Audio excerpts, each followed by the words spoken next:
साल की तारीख और बेपनाह नेचुरल रिसोर्सेज समेटे हुए है। इराक हजारों साल से सारी बड़ी ह्यूमन सिविलाइजेशंस के क्रॉस रोड पर मौजूद रहा है और कहा जाता है कि agriculture, language, mathematics, engineering in चारों चीजों की शुरुआत इराक से ही हुई थी। दुनिया के सारे बड़े रिलीजन्स और तारीखी किताबों में आपको इराक का जिक्र मिलेगा। बेबीलोन या जिसे बाबुल भी कहा जाता है वो आज से तकरीबन 2500 साल पहले दुनिया का सबसे डेवलप्ड और अमीर तरीन शहर था। ये शहर इंजीनियरिंग का ऐसा शाहकार था कि आज भी रिसर्चर्स बेबीलोनियंस की नॉलेज और टेक्नोलॉजी पर हैरान हैं। बेबीलोन में मौजूद हैंगिंग गार्डन्स आज भी एक मिस्ट्री है और 7 वंडर्स ऑफ द वर्ल्ड में शामिल है। तो मतलब एक ऐसा कंट्री जो हजारों साल से सिविलाइजेशंस और कल्चर का हब रहा है, वो आज वॉर, सेक्टेरियन वायलेंस और इंस्टेबिलिटी का गढ़ क्यों बन चुका है? पिछले तकरीबन 100 साल से इराक मुसलसल इंस्टेबिलिटी का शिकार है और एक ना खत्म होने वाली आग है जो इराक में लगी हुई है। आज इराक का हाल ये है कि इराक पर 5 अलग अलग ग्रुप्स हुकूमत कर रहे हैं। सेंट्रल और सदर्न इराक, जिसमें बगदाद के आसपास और ईरानी बॉर्डर के आसपास का सारा एरिया है,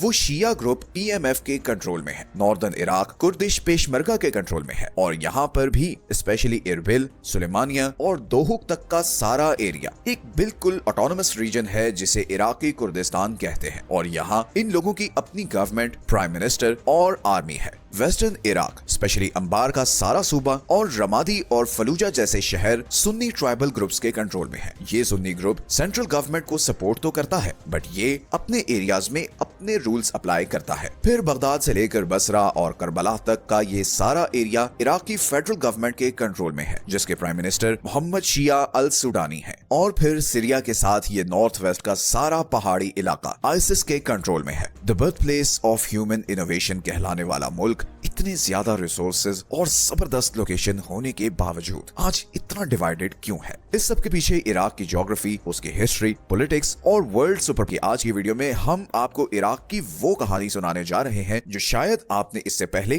कभी नहीं सुनी हो। अब चलते हैं इराक की ज्योग्राफी की तरफ। आज का इराक 6 कंट्रीज के साथ बॉर्डर शेयर करता है। ईस्टर्न साइड पर ईरान के साथ, साउथ ईस्ट में कुवैत के साथ, साउथ में सऊदी अरेबिया के साथ, वेस्ट में जॉर्डन, नॉर्थ वेस्ट में सीरिया और नॉर्थ में तुर्की के साथ। इराक के ज्यादातर हिस्से पर रेगिस्तान है, स्पेशली वेस्ट और साउथ में। लेकिन इन्हीं रेगिस्तानों के बीच 2 ऐसे बड़े दरिया हैं जिनकी वजह से हजारों साल से यहाँ सिविलाइजेशंस आबाद होती आई हैं। एक है रिवर टिग्रिस और दूसरा है रिवर यूफ्रेट्स, जिसे दरियाए फरात भी कहते हैं। तुर्की से शुरू होने वाले ये दोनों दरिया तुर्की से इराक में आते हैं और इराक को क्रॉस करते हुए पर्शियन गल्फ में जाकर गिरते हैं। इन रिवर्स की वजह से ही यहाँ पर आप मैप पर ये लश ग्रीन रीजन देख सकते हैं। इसे मेसोपोटामियन प्लेन्स कहते हैं और ये हमारी दुनिया के सबसे फर्टाइल एरियाज में से एक है। ये दोनों दरिया ही इराक की लाइफलाइन है। लेकिन इन्हीं दरियाओं को लेकर इराक का सीरिया और तुर्की के साथ मसला भी चल रहा है। तुर्की ने यूफ्रेट्स और टिग्रिस रिवर पर डैम्स बनाए हैं जैसे अतातुर्क और लीसू डैम, जिनकी वजह से इराक में इन दरियाओं का फ्लो बहुत कम हो गया है। इसी तरह सीरिया ने भी यूफ्रेट्स रिवर पर तबका डैम बनाया है जिससे इराक में पानी का फ्लो कम हो गया है और इसीलिए इराक की इन दोनों कंट्रीज के साथ डिप्लोमेटिक टेंशन भी चल रही है। इराक के नेचुरल रिसोर्सेज की बात करें तो इराक के पास दुनिया के 5वें सबसे बड़े ऑयल और दुनिया के 12वें सबसे बड़े नेचुरल गैस के रिजर्व्स हैं। इंटरेस्टिंगली ये सारे ऑयल रिजर्व्स बसरा के आसपास शिया मेजॉरिटी एरियाज या फिर नॉर्थ में कुर्दिश मेजॉरिटी एरियाज में है। और इराक में जो इंटरनल सिविल वॉर की एक आग लगी हुई है उसकी एक वजह ये भी है। लेकिन ये तो अभी हमने सिर्फ इराक की बेसिक ज्योग्राफी को डिस्कस किया है।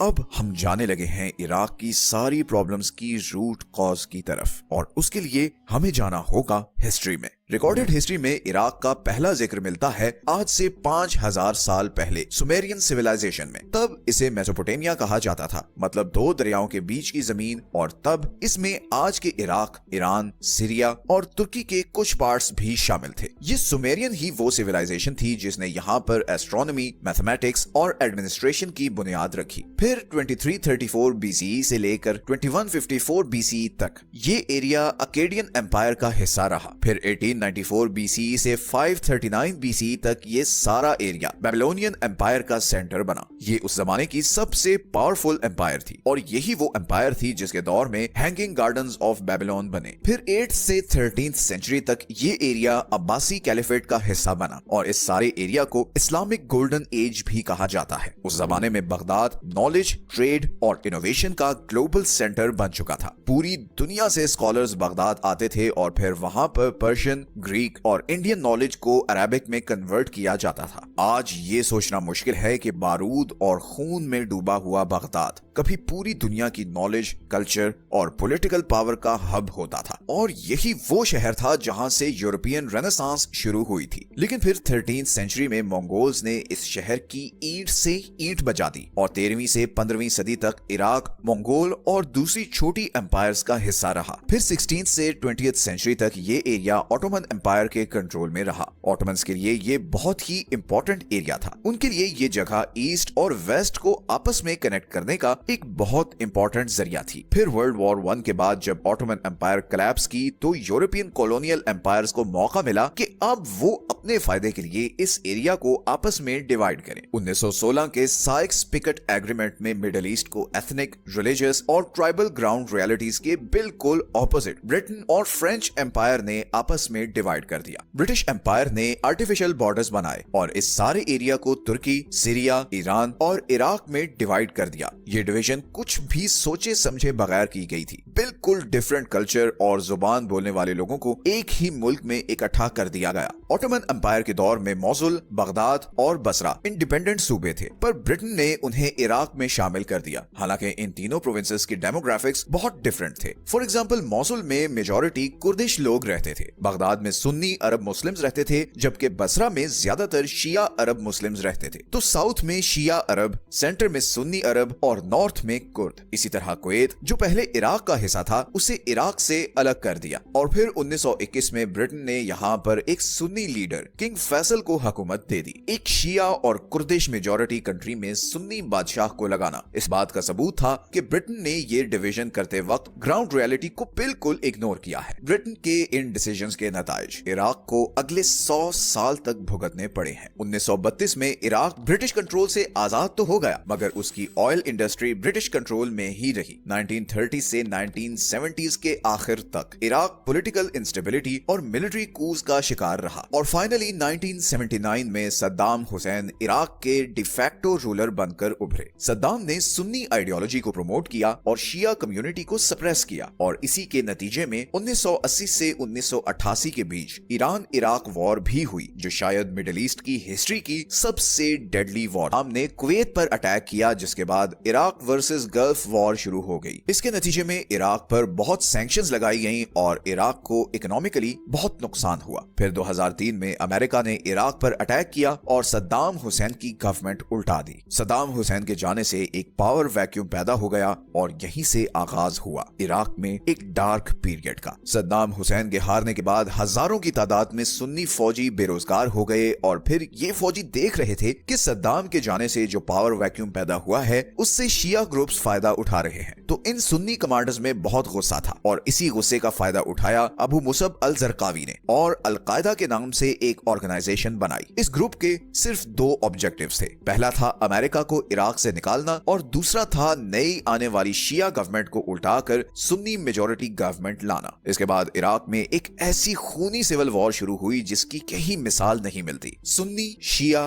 कुर्द तीनों ग्रुप्स अपने अपने फायदे के लिए आपस में लड़ रहे थे और हजारों लोग मारे जा रहे थे। इन तीनों ग्रुप्स को बाहर के कंट्रीज सपोर्ट कर रहे थे और मैं आगे चलकर बताऊंगा कि कौन सा कंट्री किस ग्रुप को और क्यों सपोर्ट कर रहा था। 2006 में अल जरकावी मारे गए तो अलकायदा ने अपना नाम चेंज करके इस्लामिक स्टेट ऑफ इराक यानी शॉर्ट फॉर्म में ISI कर दिया। फिर 2010 में अबू बकर अल बगदादी ISI का लीडर बन गया और तभी सीरिया में भी सिविल वॉर शुरू हो गई, जिसका इस ग्रुप ने भरपूर फायदा उठाया। अब सीरिया से भी लोग ISI में शामिल हो रहे थे और इसीलिए 2013 में अबू बकर बगदादी ने अब ISI का नाम चेंज करके ISIS यानी Islamic state of Iraq and Syria कर दिया। 2014 में ISIS आईएसएस ने नॉर्दर्न और वेस्टर्न इराक के बहुत से एरियाज और इवन मोसुल पर भी कब्जा कर लिया। मोसुल इराक का दूसरा सबसे बड़ा शहर है, तो इट वाज अ साइन कि अब आईएसएस बहुत जल्द बाकी इराक पर भी कब्जा कर लेगी। और यहीं पर सऊदी अरेबिया और दूसरे गल्फ कंट्रीज को खतरा महसूस हुआ कि अगर इस तरह के हार्ड लाइन ग्रुप की यहाँ इराक में हुकूमत आ गई